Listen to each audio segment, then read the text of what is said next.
Well, hello there, and welcome to another episode of I'm on a Couch, which is my series where I sit on this couch that you can't see and give advice about the things that you email to me. Today we're going to be talking about what I think is one of the most important life skills to have, and I think that it's also something that we are not only not taught, we are actively trained to do the opposite, and that is stepping away from shit.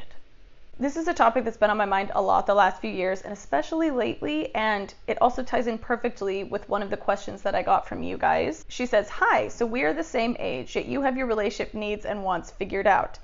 I don't know that me or my therapist would agree with that statement, but thank you.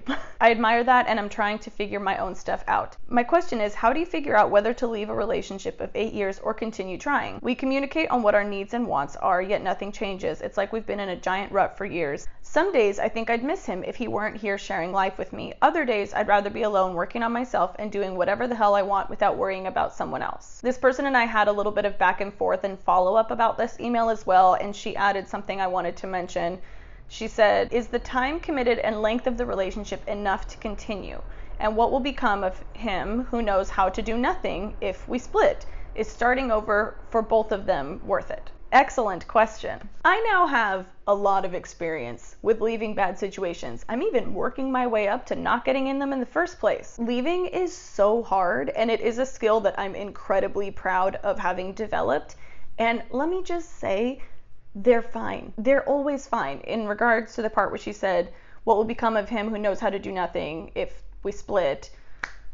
He'll be fine because they're always fine. And here's the thing. Even if they aren't fine, even if somehow they're not fine without you, it's not your responsibility to sacrifice yourself to make other people be fine and stay intact. That's not your job, and nobody needs you more than you need you. Literally not a single person. I do want to point out a couple things to be sensitive to around this topic, which is that one, leaving is not always a simple or safe choice depending on the severity of your situation. So if you need help leaving a bad situation, I will put some links in the description box to organizations and resources to help you, because you can get help, but it can be incredibly scary and you might very well need assistance getting out of your situation, and there is no shame in that. I think the best way to address this is to just share what I do that's been working for me, and then you can take it or leave it and apply it if it's relevant to you. The main question posed here is, how do you figure out whether to leave a relationship of 8 years or continue trying?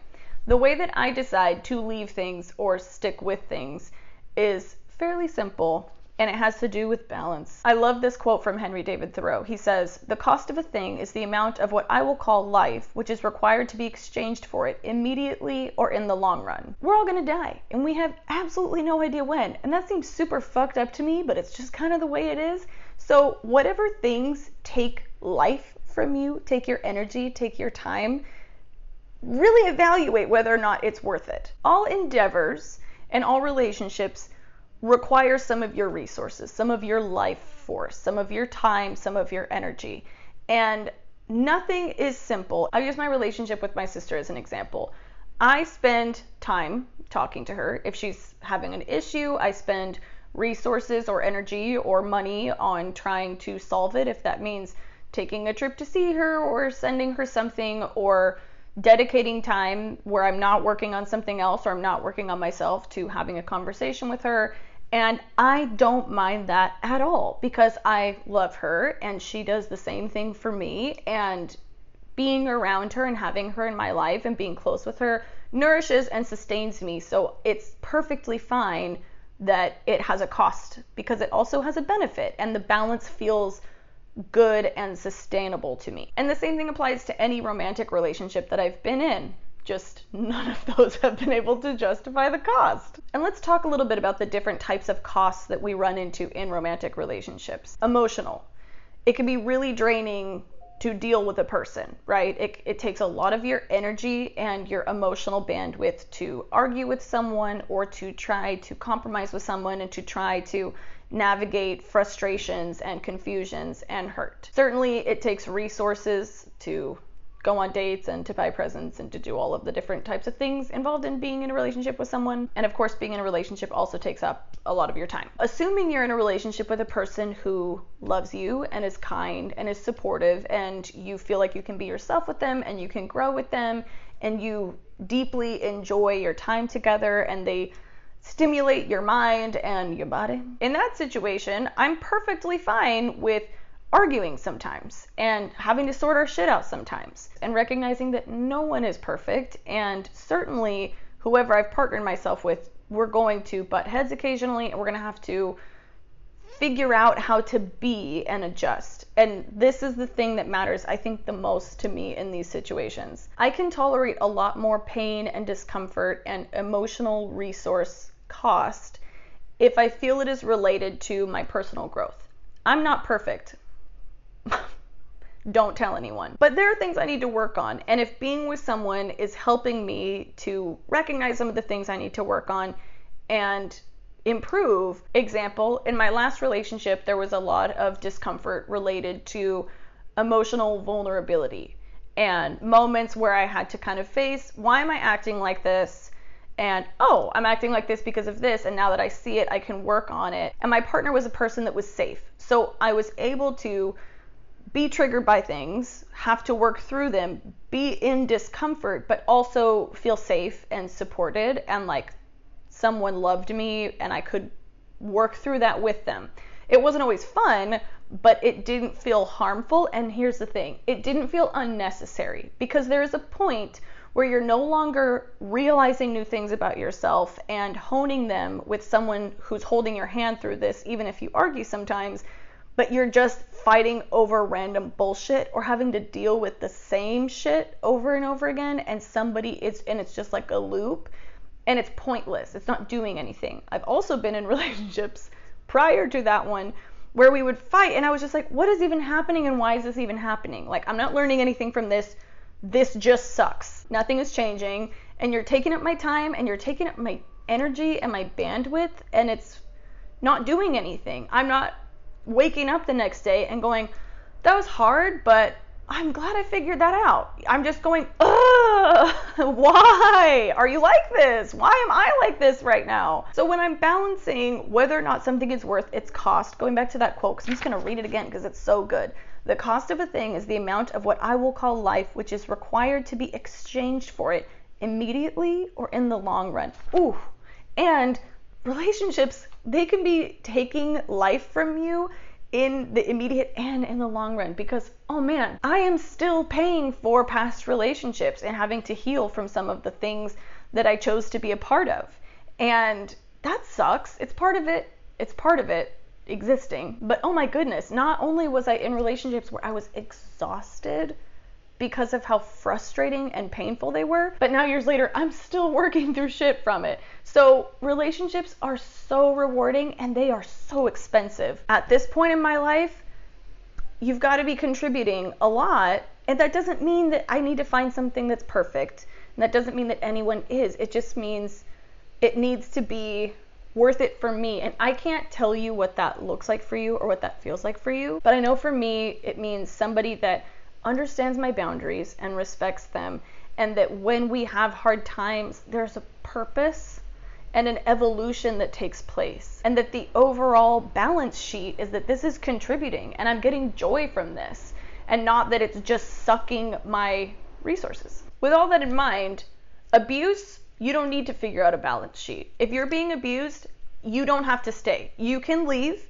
And here's the thing, because it's so hard to leave, and I know this from experience. It is so hard to leave, and there's so much trained into us. So whether you are working through a balance sheet and going, am I using up so much of my life's resources on this relationship that feels like it's been for a giant rut for years, when I could be taking that time and energy that I'm putting into caring for this person and dealing with this person into myself and my own endeavors and things that I want to do. Or you're in a situation where you are being abused and you know you need to get out, but you just don't know how, or you have a lot of things and justifications going on in your head. There's all this stuff that comes up, right? Like there's all these reasons to stay, with which I am all too familiar. You have to stay for this, you have to stay for that, you have to stay for them, what's going to happen to them, what's going to happen to this thing. I have to stay because I have to help this person. And this also does not just apply to romantic relationships. This also applies to friendships. This also applies to jobs. This applies to anything that is taking up a bunch of your life exchange. To all of that, I will say, you can go. You do not have to stay. And I know that sounds really obvious, but it doesn't always feel obvious. And my life would be so different if I didn't have the therapist that I had a few years ago, who essentially said that to me, and I was like, wait, what? For real? Like, you can just, I don't have to be, are you sure? Everyone will always be fine. Nobody needs you more than you need you. You are not obligated to sacrifice yourself for other people to remain intact. I'm skipping around a little bit now, but there's this quote that I saw a few years ago, and it blew my mind, and I think about it constantly, and I've told it to so many people. Carmen Maria Machado said on Twitter, "Hi, today please meditate on how easily we accept women's pain as collateral damage in men's self-discovery." I'm reading it again. "Hi, today please meditate on how easily we accept women's pain as collateral damage in men's self-discovery." Oh my God. I see this constantly, and I have participated in this continually. He's just learning, this is his background, so he's like this for this reason, and I just need to support him, and I just need to stay, and I just need to tolerate, and I just need to be involved, and I just need to handhold, and I just need to cook, and I just need to be there, and I just need to soothe, because he's learning and he's improving, or he can, if I just do this, if I just do that, if I'm just here, if I just sacrifice. And that quote from Carmen Machado was tweeted, but it was like screenshotted and shared on Instagram by Liz Plank. And she said in the caption when she shared it, "If you need a therapist, don't date her, pay her." And that's the thing, everybody needs to work through their shit. We're all working through our shit. But because of some dynamics that society has enforced, men tend to work through their shit on us. And our grief and our pain and our struggle and loss of life, literally, just gets wrapped up and justified as necessary collateral damage while they figure their shit out. And it's not. And therapists exist, and men should go to them too, and you are not your partner's therapist. You can help your partner through things, but it should go both ways. They should be supporting you just as much, and it should feel safe and overall rewarding. In my opinion, for me, that's where my bar is. If it's not overall rewarding, if it doesn't feel safe, and if I don't feel like I'm getting back as much as I'm giving, then fuck it. Like, just no, I'm out. Leaving. Gone. There's a quote that I actually despise that's it's something like, "You deserve what you tolerate." And I was like, ugh, I hate that quote. You do not deserve what you tolerate. That's horrible victim blaming quote, and it's implying that the fault is on you for tolerating abuse or terrible situations. No, you don't deserve what you tolerate. Perhaps you will continue to receive what you tolerate. That doesn't mean you deserve it. Of course you don't deserve it, but you may continue to get it. And like I said, there are complicated situations and there are unsafe situations, but there are resources that you can use. And if the issue is not knowing whether or not you deserve to leave or you are capable of leaving, know that you do deserve to leave a bad situation, and you are capable of leaving a bad situation. I fucking promise you. Really, the point I want to make in this video is I just want to tell you, you can go. You can totally leave, and everyone will be fine.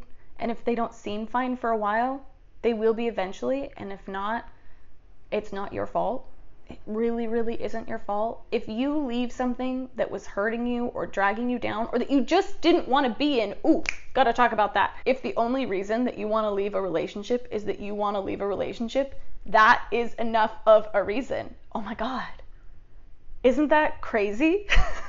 You don't have to be being abused, and you don't have to be being dragged down by somebody that sucks. But if you don't want to be in the relationship because you just don't want to be in it, that's okay. That's okay too. And I also know a lot of women who have stayed in situations because they were like, well, I feel bad and nothing's really wrong, but like, I just don't. If you aren't into it, or if if you don't want something, you don't have to have it. If you do want something, if you're like, well, I do love them and it's good and we're just in a rut, I'm not here to tell you how to live your life. But if you're like, I don't want this, but I just feel bad, first of all, you're not doing anyone any favors.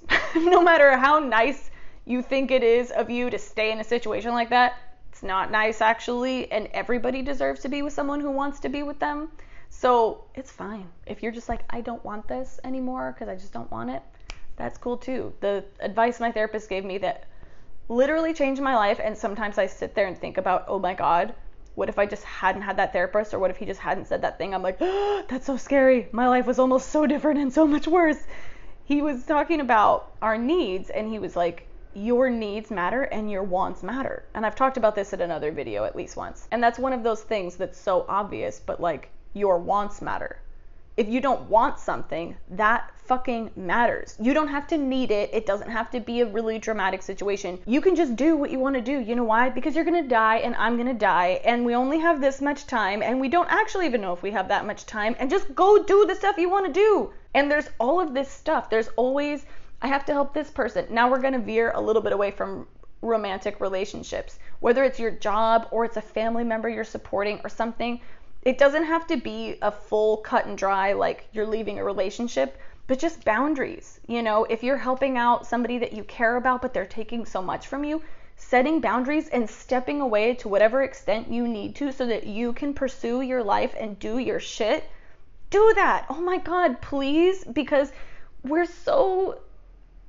just so trained to give and give and give and just not do the things we're meant to do. And I know that you have stuff that you're excited about and stuff that lights you up and that you want to share or that you want to build or that you want to be. And it's terrifying to think of sacrificing all of that. Think about whatever thing you're thinking about, because I know while I've been talking, you've got something in your head. If there's anything in your life you want to leave or you want to step away from, you've been thinking about it in this video. Whatever that thing is weighing on you that you're like, oh, this is so heavy, or this is like pulling so much from me, I'm giving so much energy to it, it's costing so much of my life. Think for a second about, if you let go of that thing, if you walked away from it, how much time, how much emotional energy, how much rest would you have that you could then put into the other thing you think about all the time, which is the thing you want to do or you want to be or you want to create so badly. For me, it's a lot of things, but building my business, dancing, singing, creating music, creating a world where people can share and experience music and like light up and be excited and feel passion and art. I want to do that so badly. And when I think about the times in my life where I've dedicated so much of my heart and so much of my time and so much of my sleep, like losing sleep, fighting with people or doing things, instead of getting joy from being a mom or getting joy from creating the things that I just feel like I have to create and that make me just light up and feel electric. Like music makes me feel like I have electricity pumping through my whole body, and I'm just supposed to be doing that. And it's so scary to think about not doing that because I'm too busy dealing with some person or some jobs or some friend's shit. And I'm not getting anything back from it. So please just think about whatever the heavy thing is, whatever the really expensive thing is in your life. If that went away, if you stepped away from it, how much energy would you have to put into the reason that you're here? Because I'm here to light people on fire in a nice way, to make people excited about music, to like feel those feelings that you get that just feel like this. I'm just being a crazy person right now and I don't even care. I am here to feel like this from music and to get other people to feel like that. And I don't have time to do that when I'm in a shitty relationship or an exhausting relationship or a pointless relationship. That's terrifying. It's the scariest thing in the world to me. You are allowed to leave. You are allowed to leave if you want to leave. You are allowed to leave if you need to leave, and you are capable of leaving. And let me just tell you, oh, it is sweet. It is so, it feels like breathing for me. Being free from bad situations that I have been in feels like air. It feels like oxygen. It feels like sparkling on fire. in the best way. And I'm really optimistic that I will find a relationship when I'm ready for it with somebody who sustains me and that I think is great. And in the meantime, I've got stuff to do. And so do you. And maybe you're in an amazing relationship and it's just going through a hard time. And I think you'll be able to determine that for yourself. But man, I think a lot of us are in just kind of situations we don't need to be in. You don't have to be in it. Stuff doesn't have to be horrible. It really doesn't. Well, that pretty much sums it up. I could have made this video really short and just been like, you can go. You don't have to stay. But being concise is not really my jam. I love making these videos, so if you have any other questions about anything in life, please email me, kikiqa@gmail.com, and maybe I will sit on a couch and talk about it. I love you all so much. If you enjoyed this video, go ahead and click like on it. You can also subscribe to this channel if you haven't already, and you can share it around even if you feel that it may be helpful to people, because I know that a lot of you signed up here because of makeup videos, but I like to do those too, but I pretty much like to do this, and if you want to spread it around, then that'd be great. All right, I think I'm done talking now. I will see you guys later. Goodbye.